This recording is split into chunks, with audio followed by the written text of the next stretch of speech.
Embrasse l'adversité car c'est ça qui va vraiment t'aider à passer des caps, à vraiment trouver une paix intérieure.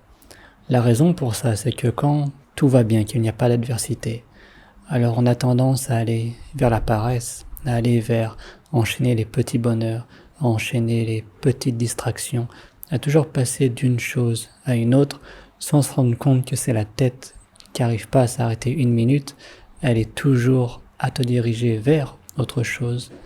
Donc quand tout va bien, que tu es un peu dans les paresses, les petits bonheurs, ça a l'air d'aller pas trop mal, mais le truc, c'est que quand l'adversité va arriver, que le chaos va arriver, alors maintenant la tête, ça va devenir un vrai ennemi.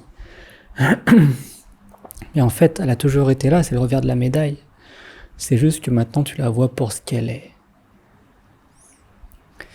Donc quand tout va bien, t'es avec la pensée et tu crois que c'est ton ami, elle te dirige vers les petits plaisirs.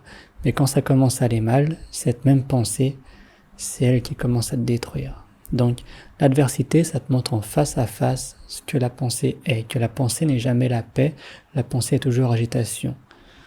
Elle ne peut pas s'arrêter une minute. Dès qu'elle s'arrête une minute, il y a de l'ennui et elle saute à autre chose. Donc en langage de Dieu, on pourrait dire embrasse l'adversité car c'est ça qui te ramène à Dieu.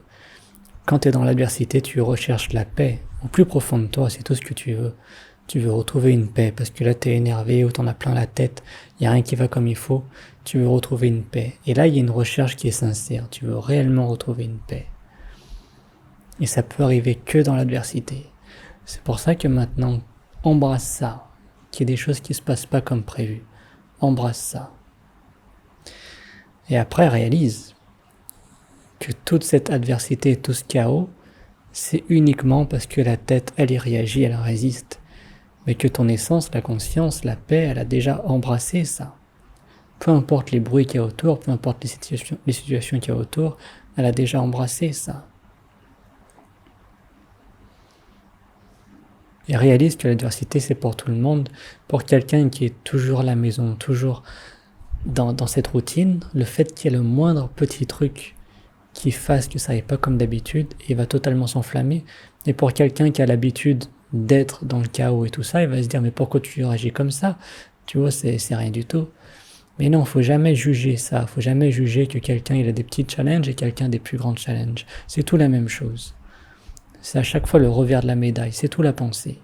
Il n'y a pas de petits problèmes, grands problèmes. Il n'y a que la pensée qui catégorise comme ça. En réalité, il y a toujours la vie elle-même. C'est toujours tel quel. Et si on est identifié à la pensée, on s'est dit que c'est pas tel quel, ça doit être comme ça. Et quand c'est pas comme ça s'agite. Donc embrasse l'adversité, c'est ça qui va te faire réaliser le jeu de l'ego. Merci.